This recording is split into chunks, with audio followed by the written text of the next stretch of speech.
Public exam கிட்ட நெருங்க எல்லாரோட மைண்ட்லேயுமே ஓடிட்டு இருக்க ஒரே ஒரு விஷயம், கடவுளே எப்படியாச்சும் நல்ல மார்க் எடுத்துடணும் இந்த எக்ஸாமில் அப்படின்றது. நல்ல மார்க் எடுக்கணும் அப்படின்னா நல்லா படிச்சிருக்கணும். நம்ம படித்தது எல்லாமே நமக்கு ஞாபகம் இருக்கணும். ஞாபகம் இருக்கிறது எல்லாத்தையுமே நம்மளால் பேப்பரில் கொண்டு வர முடியணும். ஸோ இந்த எல்லா விஷயமும் நம்ம கரெக்டாக பண்ணால் மட்டும்தான் நம்மளால் நல்ல மார்க் எடுக்க முடியும். இந்த மாதிரி எல்லா விஷயத்தையுமே நம்ம எப்படி கரெக்டாக பண்ணுறது அப்படின்றத பற்றி தான் இந்த வீடியோ இருக்க போகுது. ஒரு சிலர் பார்த்தீங்கன்னா நல்லா பிளான் பண்ணி படிப்பாங்க, ஆனால் படித்ததை ஞாபகம் வச்சுக்க முடியாமல் ரொம்ப கஷ்டப்படுவாங்க. ஒரு சிலர் படிக்கணுன்ற எண்ணம் இருக்கும், ஆனால் அவங்களோட கான்சன்ட்ரேஷன் எப்படியாச்சும் மிஸ் ஆகிட்டே இருக்கும். இன்னும் ஒரு சிலர் நல்லா எக்ஸாம் எழுதியிருப்பாங்க, ஆனால் மார்க் எதிர்பார்த்த அளவுக்கு வந்திருக்காது. இப்படி நிறைய பேர் பப்ளிக் எக்ஸாமில் நல்ல மார்க் எடுக்கணும் அப்படின்ற ஸ்ட்ரகிளில் நிறையா இஷ்யூஸை ஃபேஸ் பண்ணிட்டு இருப்பாங்க. இந்த வீடியோவோட எண்டில் இந்த இஷ்யூஸ்க்கு எல்லாத்துக்குமே உங்களுக்கு ஒரு சொல்யூஷன் கிடைச்சிரும். அண்ட் நீங்கள் ஒரு கிளியர் மைண்ட் செட்டோட நீங்கள் படிக்க போகலாம். கண்டிப்பாக உங்களால் பப்ளிக் எக்ஸாமில் நீங்கள் எதிர்பார்த்த அளவுக்கு மார்க் எடுக்கிறதுக்கு இந்த வீடியோ உங்களுக்கு ரொம்ப ஹெல்ப்ஃபுல்லாக இருக்கும்.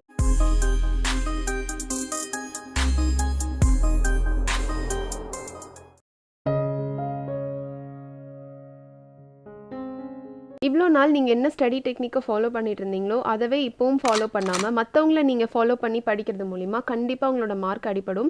ஸோ உங்கள் ஃப்ரெண்ட்ஸ் வந்து மனசுக்குள்ளே படிக்கிறாங்க, அதனால் அவங்க நல்ல மார்க் எடுக்கிறாங்க, ஸோ நம்மளும் மனசுக்குள்ளே படிக்கலாம், அப்போ தான் நம்மளும் நல்ல மார்க் எடுப்போம் அப்படின்னு நீங்கள் நினச்சிங்கன்னா கண்டிப்பாக அது தப்பு. ஒவ்வொருத்தரோட மென்டாலிட்டி ஒவ்வொரு மாதிரி இருக்கும். இப்போ நீங்கள் சத்தமாக படிக்கிற ஆளாக இருந்தால் உங்களால் சத்தமாக படித்தா மட்டும்தான் நீங்கள் படிக்கிறது உங்களோட மைண்டில் நிற்கும். அதுவே உங்கள் ஃப்ரெண்டுக்கு மனசில் படித்தா மட்டும்தான் மைண்டில் நிற்கும். ஸோ நீங்கள் உங்கள் ஃப்ரெண்ட்ஸை ஃபாலோ பண்ணாமல் இவ்வளோ நாளாக நீங்கள் என்ன டெக்னிக் யூஸ் பண்ணி படிச்சுட்டு இருந்தீங்களோ அதவே இப்பவும் ஃபாலோ பண்ணுங்க.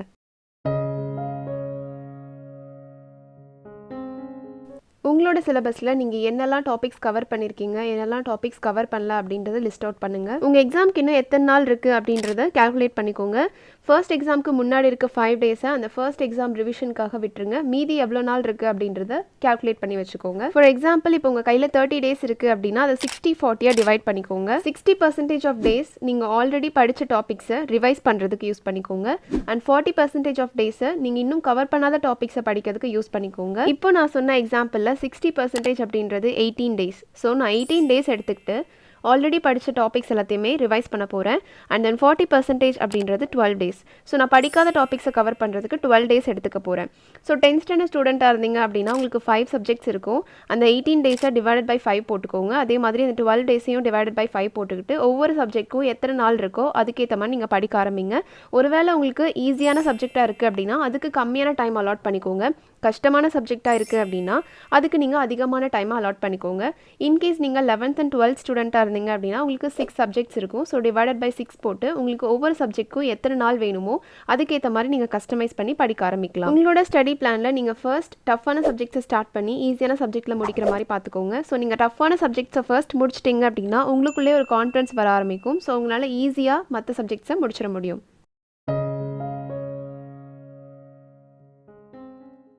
என்னதான் நம்ம பக்காவாக பிளான் பண்ணாலும் கான்சென்ட்ரேட் பண்ணுறது அப்படின்றது அதுவும் இப்போ இருக்கக்கூடிய டிஸ்ட்ராக்டட் வேர்ல்டில் ரொம்ப கஷ்டமான விஷயமாக தான் இருக்கும். ஆனாலும் நம்மளை நாமளே மோட்டிவேட் பண்ணிவிட்டு கண்டிப்பாக கான்சென்ட்ரேட் பண்ணி தான் ஆகணும். ஏன்னா இது நம்ம லைஃப்பில் ஒரு க்ரூஷியலான டேஸ் அப்படின்னு சொல்லலாம். ஸோ இப்போ நம்ம என்ன மார்க் எடுக்கிறோமோ அதுதான் நம்ம ஃபியூச்சரை டிசைட் பண்ணும். மார்க்ஸ் டசன்ட் மேட்டர் அப்படின்னு சொல்லுவாங்க, ஆனால் மார்க்ஸ் ஆல்வேஸ் மேட்டர். நீங்கள் படித்து முடிச்சுட்டு இன்டர்வியூஸ் போகும்போது கூட இத்தனை பர்சன்டேஜ்க்கு மேலே எடுத்தவங்க மட்டும்தான் இருக்கணும் அப்படின்னு சொல்கிறப்போ நீங்கள் கம்மியான மார்க் எடுத்துட்டோமேன்னு ஃபீல் பண்ணுவீங்க இல்லையா?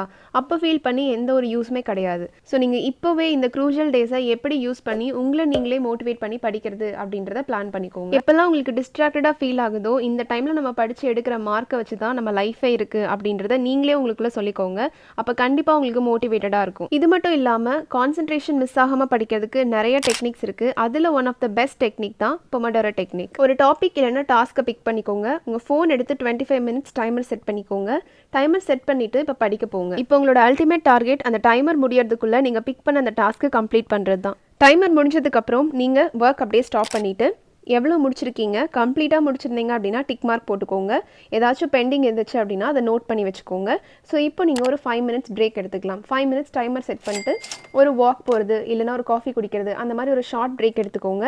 அந்த டைமில் நீங்கள் டிஸ்ட்ராக்ட் ஆகிற மாதிரி உங்கள் ஃபோன் பார்க்குறது, டிவி பார்க்குறது இந்த மாதிரி எதுவுமே பண்ணக்கூடாது. This is very important. So இந்த மாதிரி நீங்கள் டிஸ்ட்ராக்ட் ஆனீங்க அப்படின்னா உங்களுக்கு ஸ்டடீஸ் மேலே இருக்க அந்த கான்சன்ட்ரேஷன் கொஞ்சமாக மிஸ் ஆக ஆரம்பிச்சிடும். ஸோ நீங்கள் டிஸ்ட்ராக்ட் ஆகிற மாதிரி எந்த ஒரு ஆக்டிவிட்டீஸையுமே அந்த பிரேக்கில் நீங்கள் பண்ணக்கூடாது. ஸோ இதே மாதிரி நீங்கள் 4 பொமோடோரோஸ் முடிச்சிட்டிங்க அப்படின்னா ஒரு லாங் பிரேக் எடுத்துக்கலாம். தட் இஸ் 30 மினிட்ஸ் எடுத்துக்கலாம். அந்த டைம்லேயுமே நீங்கள் டிஸ்ட்ராக்ட் ஆகிற மாதிரி எந்த ஒரு ஆக்டிவிட்டீஸுமே பண்ணக்கூடாது. ஜஸ்ட் லைக் ஒரு வாக் போகலாம், இல்லைனா ஒரு கடைக்கு போயிட்டு வரலாம். அந்த மாதிரி ஏதாச்சும் சிம்பிளான ஆக்டிவிட்டீஸை மட்டும்தான் பண்ணணும். ஸோ நீங்கள் டிஸ்ட்ராக்ட் ஆகிற மாதிரி எந்த ஒரு ஆக்டிவிட்டீஸுமே அந்த கேப்லேயும் பண்ணிடக்கூடாது. இது எனக்கு பர்சனலாக ஒர்க் அவுட் ஆன ஒரு டெக்னிக். இதே மாதிரி ஒரு நாள் ஃபுல்லாக நீங்கள் கண்டினியூ பண்ணணும். ஸோ நீங்கள் எவ்வளோ நேரம் வரைக்கும் ஸ்டடி பண்ணுறீங்களோ அவ்வளோ நேரம் வரைக்கும் இதே டெக்னிக்கை நீங்கள் கண்டினியூஸாக ஃபாலோ பண்ணுறது மூலிமா கண்டிப்பாக உங்களுக்கு இது ரொம்ப ரொம்ப எஃபெக்டிவாக இருக்கும். படித்த உடனே அடுத்த சப்ஜெக்ட்க்கு ஸ்கிப் ஆகாமல் ஆல்ரெடி நீங்கள் படிச்சிருக்க சப்ஜெக்ட்ஸை ரிவைஸ் பண்ணுறதுக்கு டைம் ஒதுக்குங்க. நீங்கள் லெசன் வைஸ் இல்லைனா யூனிட் வைஸ் கூட ரிவைஸ் பண்ணலாம். நீங்கள் படிக்கிறப்போ சப்போஸ் நிறைய சப் டாபிக்ஸ் வருது ஒரு டாபிக் கீழே அப்படின்னா, அதே மாதிரி நிறையா கீ பாயிண்ட்ஸ் வந்து கொடுத்துருக்காங்க, நிறைய பாயிண்ட்டாக கொடுத்துருக்காங்க அப்படின்னா அதை நீங்கள் அடுத்தடுத்த பாயிண்ட்டை ஞாபகம் வச்சுக்கிறதுக்கு கஷ்டமாக இருக்கும் இல்லையா? ஸோ நீங்கள் அப்போ என்ன பண்ணலான்னா அந்த பாயிண்ட்ஸ்க்கு நடுவில் ஒரு ஸ்டோரி மாதிரி க்ரியேட் பண்ணி ஞாபகம் வச்சுக்கலாம்.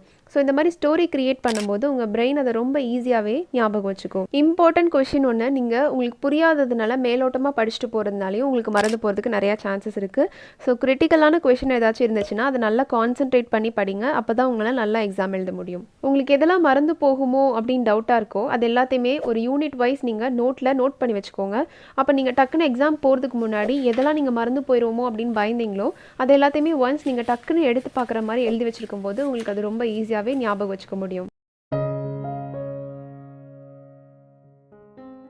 ஒரு சப்ஜெக்ட் நீங்கள் படித்து முடிச்சதுக்கப்புறம் அந்த சப்ஜெக்ட்ஸோட ப்ரீவியஸ் இயர் கொஷின் பேப்பர்ஸ் இருக்கும் இல்லையா, அதை எடுத்து அனலைஸ் பண்ணுங்கள். அதில் இருக்க கொஷின்ஸ்க்கு உங்களால் ஆன்சர் பண்ண முடியுதா அப்படின்றத டெஸ்ட் பண்ணி பாருங்கள். நீங்கள் படித்ததை இந்த மாதிரி டெஸ்ட் பண்ணிங்க அப்படின்னா கண்டிப்பாக உங்களோட கான்ஃபிடன்ஸ் லெவல் அதிகமாகும். ஸோ ஆக்சுவலாக நீங்கள் எக்ஸாம் எழுதும்போது நல்லாவே பண்ண முடியும். ப்ரீவியஸ் இயர் கொஷின் பேப்பர்ஸ் உங்ககிட்ட இல்லைன்னா நீங்கள் கவலையே பட வேணாம். ஆல்ரெடி நீங்கள் ஸ்கூல் டேஸில் எழுதின எக்ஸாம்ஸோட கொஷின் பேப்பர்ஸ் இருக்கும்ல, அதை அனலைஸ் பண்ணாலும் ஓகே தான். அப்படி இல்லைன்னா ப்ரீவியஸ் இயர் கொஷின் பேப்பர்ஸை எப்படி டவுன்லோட் பண்ணுறது அப்படின்றதோட வீடியோ கிளிப்பையும் நான் இந்த வீடியோவோட லாஸ்ட்டில் ஆட் பண்ணியிருக்கேன். ஸோ இந்த வீடியோவை ஸ்கிப் பண்ணாமல் கடைசி வரைக்கும் பார்த்தீங்க அப்படின்னா அது எப்படி டவுன்லோட் பண்ணுறது அப்படின்றது உங்களுக்கே தெரியும். நீங்கள் இன்னும் நம்ம சேனலை சப்ஸ்கிரைப் பண்ணாமல் தான் பார்த்துட்ருக்கீங்க அப்படின்னா இந்த மாதிரி அடுத்தடுத்த யூஸ்ஃபுல் அப்டேட்ஸ் உங்களுக்கு தேவைப்படுதுன்னா கண்டிப்பாக நம்ம சேனலை சப்ஸ்கிரைப் பண்ணிக்கோங்க. உங்கள் ஸ்கூல் கண்டக்ட் பண்ண எக்ஸாம்ஸில் நீங்கள் எழுதின ஆன்சர் ஷீட்ஸ் இருக்கும் இல்லையா, அந்த ஆன்சர் ஷீட்ஸ் எடுத்துகிட்டு எந்த இடத்துலலாம் உங்களுக்கு மார்க்ஸ் மிஸ் ஆகிருக்கு, எங்கெல்லாம் உங்களுக்கு கான்சன்ட்ரேஷன் அதிகமாக தேவைப்படுது அப்படின்றத அனலைஸ் பண்ணுங்கள். கான்சன்ட்ரேஷன் எங்கெல்லாம் மிஸ் ஆகிருக்கோ அந்த இடத்துல அதிகமாக ஃபோக்கஸ் பண்ணி படிக்க ஆரம்பிங்க. மிஸ்டேக்ஸ் எல்லாத்தையுமே கரெக்ட் பண்ணிக்க ட்ரை பண்ணுங்கள். இந்த ப்ரிப்பரேஷன் ஃபேஸை நம்ம 2 பார்ட்டாக பிரிக்கலாம். ஒன்று டைம் மேனேஜ்மெண்ட், இன்னொன்று ப்ரெசன்டேஷன். இது ரெண்டையுமே நம்ம பக்காவாக பண்ணிட்டோம் அப்படின்னாலே கண்டிப்பாக நம்மளால் நல்ல ஸ்கோர் வாங்க முடியும். Number 1 time management. நீங்கள் எக்ஸாமுக்கு போகிறதுக்கு முன்னாடியே எத்தனை செக்ஷன் இருக்குது, ஒவ்வொரு செக்ஷனுக்கும் எத்தனை மார்க்ஸ், அந்த மார்க்ஸை ஸ்கோர் பண்ணுறதுக்கு நான் எவ்வளோ டைம் ஸ்பெண்ட் பண்ண போகிறேன் அப்படின்றதையும் நீங்கள் அனலைஸ் பண்ணிக்கணும். Number 2 presentation. ஸோ இப்போ நீங்கள் ஒரு ஸ்டாஃபாக இருந்து இமேஜின் பண்ணி பாருங்கள். நீங்கள் ஒரு 5-6 பேப்பர் திருத்திட்டு இருக்கீங்க. அதில் ஒரு பேப்பர் மட்டும் ரொம்ப நீட்டாக ப்ரெசென்ட் பண்ணியிருக்காங்க. கொஷின் நம்பர் கிளியராக போட்டிருக்காங்க. ஹெட்டிங்ஸ் அண்ட் ஆன்சர்ஸ்க்கு டிஃப்ரென்ஷியேட் பண்ணியிருக்காங்க. டாபிக்ஸ் அண்ட் சப் டாபிக்ஸ் கரெக்டாக கொடுத்துருக்காங்க. ஸோ இப்போது மற்ற பேப்பரை கம்பேர் பண்ணும்போது இந்த பேப்பருக்கு நீங்கள் மார்க்ஸ் அதிகமாக போடுவீங்களா மாட்டிங்களா? கண்டிப்பாக போடுவீங்க இல்லையா? ஸோ அதே தான் உங்கள் டீச்சர்ஸும் ஃபாலோ பண்ணுவாங்க. ப்ரெசன்டேஷன் எப்படி பண்ணால் நல்ல ஸ்கோர் வாங்க முடியும் அப்படின்றதுக்கு உங்களுக்கு தனி வீடியோ வேணும் அப்படின்னா கீழே கமெண்ட் செக்ஷனில் மென்ஷன் பண்ணுங்க. அதுக்கான வீடியோவை நம்ம சேனல்ல பப்ளிஷ் பண்ணலாம். அடுத்ததான் நீங்க மார்க் எடுக்கிறதுக்கு ரொம்ப ஹெல்ப்ஃபுல்லா இருக்கிறது ஹேண்ட் ரைட்டிங் தான்.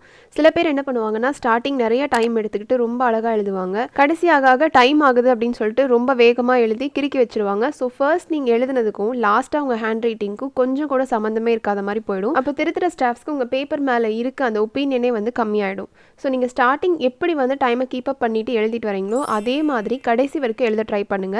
அப்போ தான் பேப்பர் பார்க்குறதுக்கு ஒரே தான் நீட்டாக அழகாக இருக்கும். ஸோ மார்க்ஸும் உங்களுக்கு அதிகமாக கிடைக்கும். இவ்வளோ நேரம் நம்ம ப்ரிப்பேர் பண்ணது எல்லாத்தையுமே நீங்கள் எப்படி எக்ஸிக்யூட் பண்ணுறீங்களோ அதை பொறுத்து தான் நீங்கள் டாப்பராக வர போகிறீங்களா இல்லையா அப்படின்றதவே டிசைட் பண்ண முடியும். இந்த பாட்டை நம்ம 3 ஃபேஸாக பிரிச்சுக்கலாம். எக்ஸாம் ஹாலுக்கு போகிறதுக்கு முன்னாடி நம்ம எப்படி இருக்கணும், எக்ஸாம் ஹாலில் நம்ம என்ன பண்ணணும், எக்ஸாம் முடிச்சுட்டு வந்ததுக்கப்புறம் என்ன பண்ணணும் அப்படின்ற மாதிரி நம்ம அனலைஸ் பண்ணி பிரித்து வச்சுக்கலாம். எக்ஸாம் ஹாலுக்கு போகிறதுக்கு முன்னாடி நம்ம எல்லாருமே என்ன பண்ணுவோம், இது மறந்துருமோ அது மறந்துருமோ அப்படின்னு சொல்லிட்டு திருப்பி புக்ஸை பார்த்துக்கிட்டே இருப்போம். அது பதட்டத்திலேயே நமக்கு என்ன ஆகும்னா நம்ம ஆல்ரெடி படித்த எல்லாமே மறந்து போகிறதுக்கு நிறைய சான்சஸ் இருக்குது. இன்னும் ஒரு சிலர் ஃப்ரெண்ட்ஸ் கூட டிஸ்கஸ் பண்ணும்போது அவங்க ஏதாச்சும் ஆன்சரை தப்பாக சொல்லி அது உங்கள் மைண்டில் ரெஜிஸ்டர் ஆகிடுச்சு அப்படின்னா நீங்கள் எக்ஸாமில் அந்த கொஷின் கேட்கும்போது அதே தப்பான ஆன்சர் எழுதும்போது கண்டிப்பாக மார்க் போகும். ஸோ இந்த மாதிரி ஃப்ரெண்ட்ஸ் கூட டிஸ்கஸ் பண்ணுறதையும் கண்டிப்பாக பண்ணக்கூடாது. எக்ஸாம் ஹாலுக்கு போகிறதுக்கு முன்னாடி உங்கள் மைண்டை காமாக வச்சுக்கோங்க. கான்ஃபிடென்ட்டாக இருங்க, கண்டிப்பாக என்னால் இந்த எக்ஸாம் நல்லா பண்ண முடியும் அப்படின்ற மாதிரி மைண்ட் செட்டில் எக்ஸாம் ஹால்குள்ளே போங்க. நிறைய ஸ்கூலில் என்ன பண்ணுவாங்க அப்படின்னா, எக்ஸாம் ஹாலுக்கு போகிறதுக்கு ஒரு 1/2 அன் ஹவர் முன்னாடி ஒரு ப்ரேயர் அசம்பிளி பண்ணி அவங்கள ப்ரேயர் பண்ண வைப்பாங்க. ஸோ அப்போ அது அவங்களோட கான்ஃபிடென்ஸை அதிகப்படுத்தும் அப்படின்றதுனால அந்த டைமில் நீங்கள் ப்ரேயரில் மட்டும் கான்சென்ட்ரேட் பண்ணுங்கள். ஆல்ரெடி படித்தது மறந்துடுச்சா இல்லை ஞாபகம் இருக்கா அப்படின்றதுல கான்சென்ட்ரேட் பண்ணிங்கன்னா உங்கள் கான்ஃபிடென்ஸ் கம்மியாக ஆரம்பிச்சிடும். ஸோ நல்லா தான் படிச்சிருக்கோம், நல்லா தான் எக்ஸாம் எழுதுவோம் அப்படின்ற மைண்ட் செட்டோட எக்ஸாம் ஹால்குள்ளே போங்க. நம்பர் 2, எக்ஸாம் ஹாலில் நீங்கள் எப்படி பிஹேவ் பண்ணுறீங்களோ அதுவுமே உங்களோட ஸ்கோரை அஃபெக்ட் பண்ணும். கொஷின் பேப்பர் கொடுத்தோடனே பதட்டப்படாமல் என்னென்ன கொஷின் கேட்டிருக்காங்க, உங்களுக்கு அதுக்கு ஆன்சர் தெரியுமா, என்ன ஆன்சர், அதில் இருக்க கீ பாயிண்ட்ஸ் என்ன அப்படின்றத காமாக இமேஜின் பண்ணி பாருங்கள். இடையில ஏதாச்சும் ஒரு கொஷினுக்கு உங்களுக்கு ஆன்சர் தெரியல அப்படின்னா உடனே பதட்டப்படாதீங்க. இதுக்கு எனக்கு ஆன்சர் தெரியல, ஸோ எனக்கு மார்க் போயிடும் அப்படின்னு சொல்லி பதட்டப்படாமல் ஆல்ரெடி உங்களுக்கு என்ன தெரியுமோ அதை ஃபர்ஸ்ட் எழுதிடுங்க. தெரியாததை பார்த்துக்கலாம், ஒன்றும் பிரச்சனை இல்லை அப்படின்னு சொல்லி ஃப்ரீயாக விட்டுருங்க. ஏன்னா உங்களுக்கு தெரிஞ்சது நிறையா இருக்குது, தெரியாது ஏதோ 1-2 தான் இருக்குது. அதை நினச்சி நீங்கள் ஃபீல் பண்ண போய் மற்றதையும் ஒழுங்காக ரெப்ரசென்ட் பண்ண முடியாமல் போயிடும். ஸோ பெட்டர் நீங்கள் அதை ஃப்ரீயாக விட்டுட்டு தெரிஞ்சதை ஃபஸ்ட்டு எழுதிடுங்க. கொஷின் படிக்கவே நீங்கள் ஆல்ரெடி இந்த செக்ஷனுக்கு இவ்வளோ டைம் அப்படின்னு சொல்லி அலாட் பண்ணியிருப்பீங்க இல்லையா? ஸோ அதை ஒரு தடவை ரீகால் பண்ணி பார்த்துக்கோங்க. ஒவ்வொரு கொஷினையும் ஸ்டார்ட் டு எண்ட் வரைக்கும் கிளியராக படிங்க. ஒருவேளை நீங்கள் படித்தப்போ அது பாசிட்டிவ் கொஷினாக இருந்திருக்கலாம், உங்களுக்கு கொஷின் பேப்பரில் கேட்டிருக்கிறது நெகட்டிவ் கொஷினாக இருக்கலாம். ஸோ அந்த நாட் அப்படின்ற ஒரு வேர்டை நீங்கள் மிஸ் பண்ணுறதுனால கண்டிப்பாக உங்களுக்கு மார்க் போயிடும். ஸோ கொஷினை ஸ்டார்ட் டு எண்ட் வரைக்கும் நல்லா படித்து பார்த்து ஆன்சர் பண்ணுங்கள். அதே மாதிரி ஸ்மூத் ஹேண்ட் ரைட்டிங் கடைசி வரைக்கும் மெயின்டைன் பண்ணுங்கள். ஒவ்வொரு கொஷினுக்கும் ஹெட்டிங் அண்ட் சப் ஹெட்டிங் போடுங்க. 2 கலர்ஸ் மட்டும் யூஸ் பண்ணுங்கள். மிஞ்சி போனால் இன்னும் ஒரு கலர் சேர்த்து யூஸ் பண்ணலாம், but maximum blue and black மட்டும் யூஸ் பண்ணுங்கள். ஸ்கேல் பென்சில் யூஸ் பண்ணி நீட்டாக ப்ரெசென்ட் பண்ணுங்கள். கான்ஃபிடென்ட்டாக ஆன்சர் பண்ணுங்கள்.